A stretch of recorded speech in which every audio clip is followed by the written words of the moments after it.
আসসালামু আলাইকুম। এখন বাজে রাত 11টা। তো প্রতিদিনের মতো আজকেও আমি আমার খামারে চলে আসছি মুরগিগুলো ঠিক আছে কিনা তা দেখতে। তো এসে দেখি মুরগিগুলা ভালোই আছে, ওরা খাবার খাচ্ছে, খাবারও আছে, কিন্তু দেখি পানি শেষ হয়ে গেছে। তো পানি চেঞ্জ করে দিতে হবে।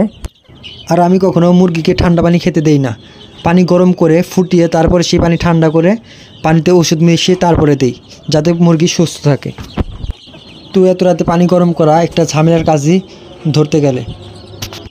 তো তারপরেও খামার যেহেতু দিতেই চাচ্ছি, কষ্ট একটু করতেই হবে।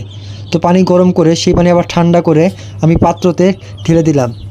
তো আপনাদেরকেও বলবো, যারা খামার দিতে চাচ্ছেন বা বাচ্চা মুরগি পালতে চাইতেছেন, তারা পানি সবসময় গরম করে ফুটিয়ে দেওয়ার চেষ্টা করবেন। নাহলে ঠান্ডা পানি খাওয়ানোর ফলে মুরগি ঠান্ডা বা অসুখ হয়ে যেতে পারে, নিউমোনিয়া হয়ে যেতে পারে। আর একবার মুরগির নিউমোনিয়া রোগ হয়ে গেলে পরে মুরগিকে বাঁচানো একদমই কষ্টসাধ্য হয়ে যায়। আর আপনারা যারা মুরগি পালেন তারা জানেন যে মুরগিকে 1 থেকে 7 দিন সময় পর্যন্ত খুবই সেন্সিটিভভাবে তাদেরকে রাখতে হয়। যেমন প্রতিদিনের পানিতেই ওষুধ মেশাতে হয় ও খাবার ঠিকভাবে দিতে হয়, এবং সবচেয়ে থেকে গুরুত্বপূর্ণ বিষয় যেটা হচ্ছে সেটা হলো তাপমাত্রা ঠিকভাবে আছে কিনা সেটা পরীক্ষা করা।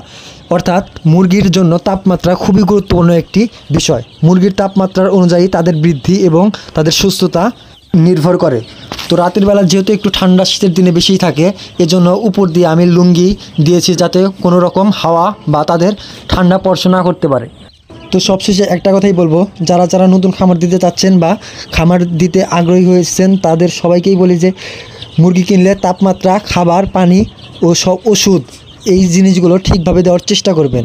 তবেই মুরগি ভালো থাকবে, সুস্থ থাকবে ও আপনি সফল হওয়ার জন্য সামনে এগিয়ে যেতে পারবেন।